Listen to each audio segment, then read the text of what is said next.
is a micro board, Arduino micro, and this one, those wires are ruining the focus. Yeah, this one has very limited control terminals, so it's for very simple applications. Needs its own cable for the input and output. The one I use most of all now is the Nano, which has enough control terminals to do a fairly basic job, and is a small. It's got some rubbish on it there. This is a knockoff version of a Nano board, but it does do the basic job, and it's the thing I find more useful now because, as you'll see further in this video, when I go through my MIDI controller, really a lot of the things I was building into the Nano are now functionality is available on MIDI controllers, and the price and my ability to spend money too. They sort of cross the curve of supply and demand of saying I only really need the simple controller, but we'll get to that later next when we look at the reason I'm now going to take the last bit of DIY Arduino based tech off my pedal board and rely solely on the MIDI controller.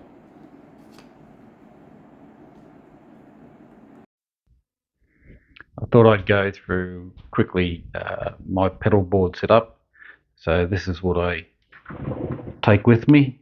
It's on a dolly there with some casters with brakes on them. It's got all my gear in it, that road case, and my Fender Reverb Deluxe reissue amp.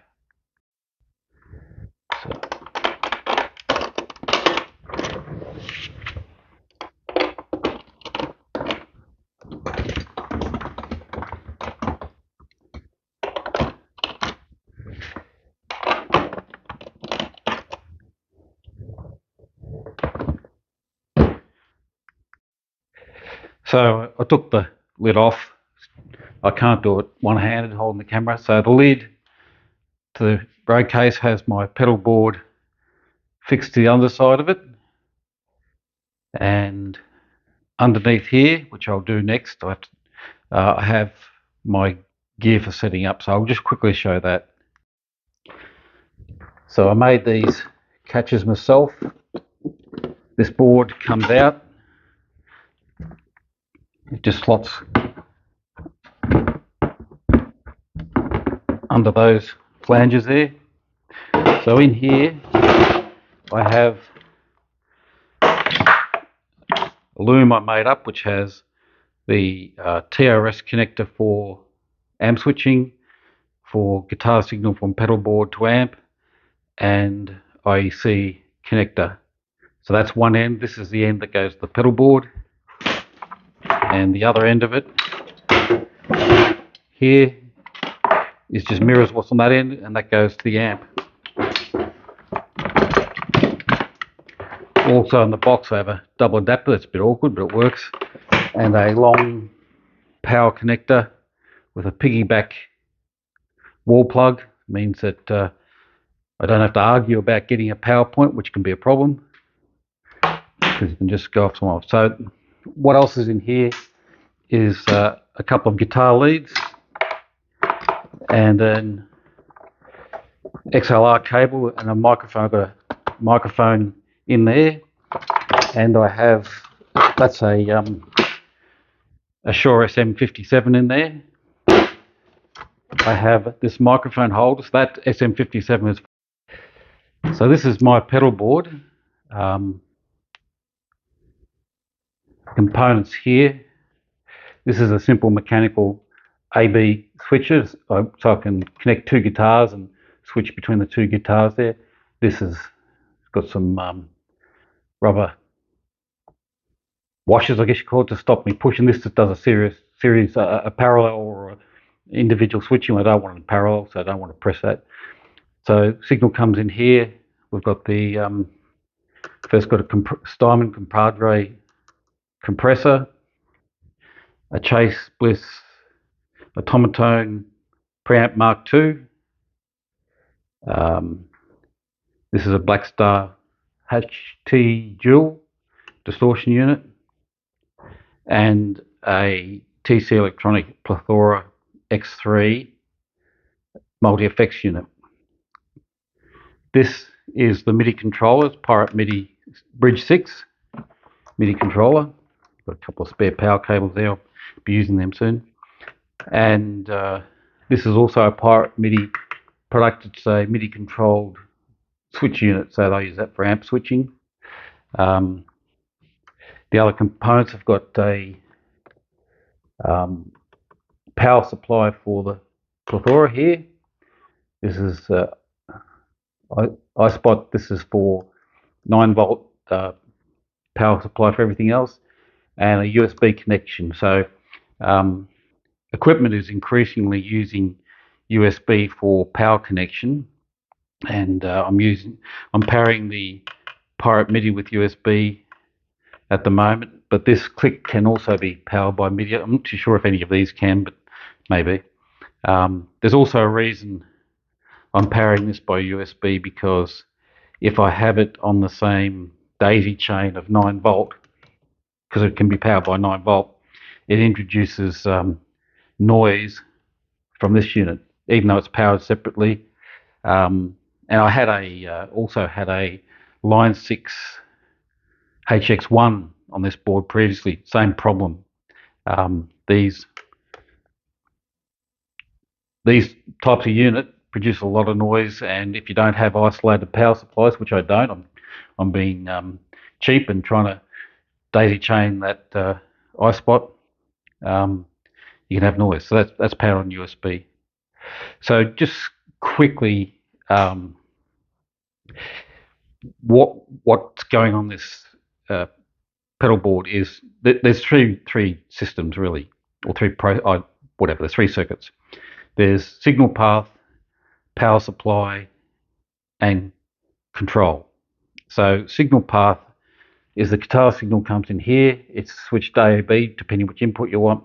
It goes into the compressor, into the preamp, from the preamp into the distortion unit, from the distortion unit into the multi-effects. From the multi-effects unit, it goes out to the volume pedal, and the volume pedal, it's not plugged in here, but the jack there, that goes to the amp. The next system, and that's what all these patch type cables are here with their 5.25, was it 6 point whatever mil, I can't remember, connectors, phono connectors. The next system is power supply. So I just talked about having those three sources of. So I didn't cover before the DIY Arduino part of this pedal board, which you can see here. That's its input and various switching. So here is the switching that connects the control terminals to do that switching.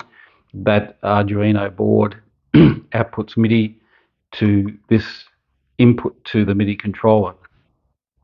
And what I'm using that for is if I press the middle switch, it turns the TC Electronic into a tuner, or goes into tuner mode, I should say. I used to have a dedicated tuner, I don't anymore.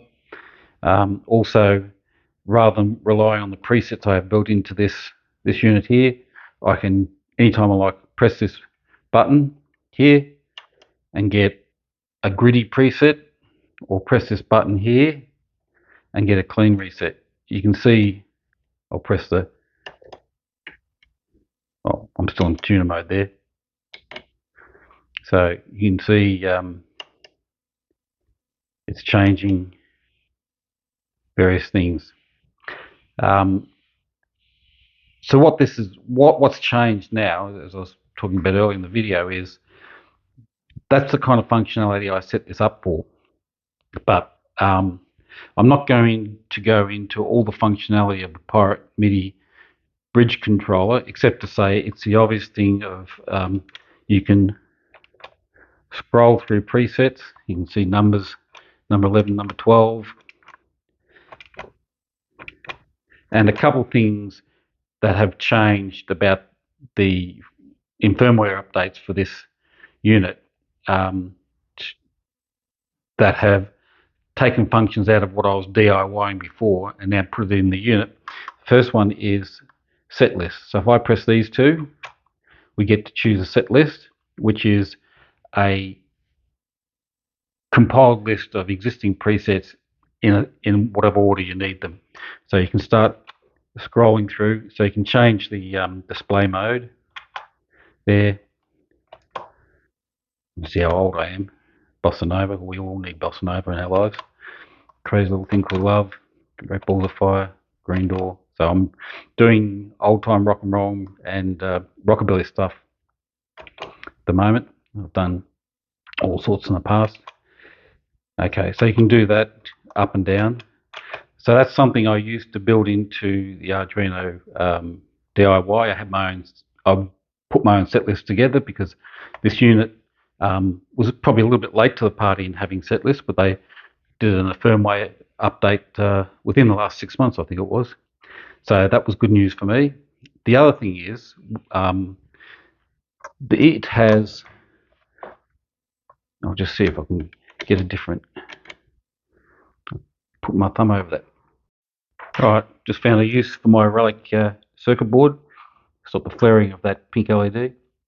In the middle there, in this alluring lighting, is the 9-volt input for this unit, which I'm not using. The two TRS phono inputs, Flexi 1, Flexi 2. Over here,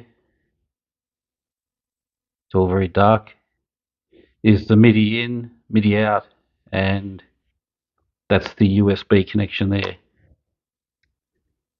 like that.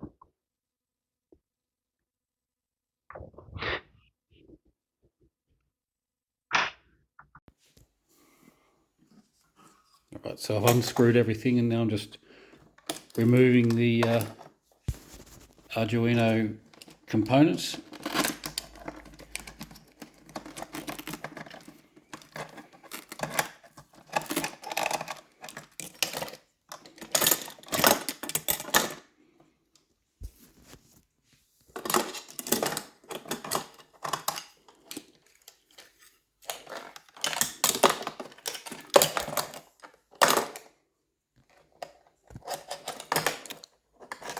Unplug the power. All gone. I'll now start installing a new switch and connection for using the MIDI controller for the same functions. So I've made up a new switch unit. Ignore the tapes just to hold these wooden spaces in to support it when I install it. You can see the screws there. So there's 3 switches. And the wiring is, they've got 3 momentary switches, single pole, single throw, and those switches are all wired to a common earth, and each of the switches, the red wire on this end is tip, the white wire's going to ring, and this thicker black wire is going to a TRS connector. I've taped the end because I forgot to put the outside casing on, but it won't matter because it's not being pulled in and out. And if you can see in here, the way it works is this switch here on the right connects to tip, that connects to ring, the one in the middle connects to both ring and tip, and I've got 2 diodes which are carefully, I didn't mean to hide them, but they're in there. There's a diode going from the common connection of this middle switch to both of the tip and ring leads, but that's to stop the diodes, to stop the signal. If I didn't have the diodes, if I push this one, it would automatically connect ring as well as tip, and if I press the ring switch, it would automatically connect the same way. So when they're wired in common, so it's just to make the common switch one-way traffic. If you get what I mean. Right, installed the switch unit now, and that's now plugged into the Flexi port number 1 of the MIDI controller, and I've done all the programming to set it to do the functions required. So the functions I've got it set to is the middle switch will use that unit to turn the tuner on and off. This switch here is just some presets, clean and chime, which is a bit more driven version of it. You see there, and the last switch here is programmed to cycle through this switch on the MIDI controller, which is setting the amp switch there, which connects to the amp to set the tremolo and reverb. So if I just press that, see if I can get it all in shot, and see here it's changed to reverb.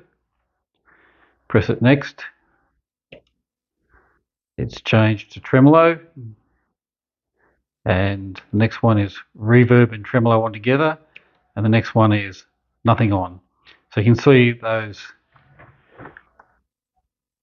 even though it looks like the second light's, the T light is lit up, it's not. It's just reflecting from the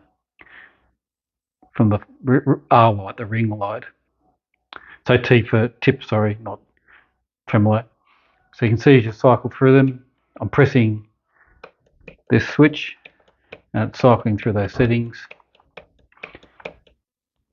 It's coincidental and confusing that I'm controlling tremolo and reverb, and the letters T and R are there for tip and ring, but that means reverb off, that means reverb on, that means, and with the T against the R. Anyway, I won't try and go through all that. It uses the, it's working. So that's the end of the video. I didn't go into how this works and how I program it. The point of the video was just to show that I can now do everything, including set lists,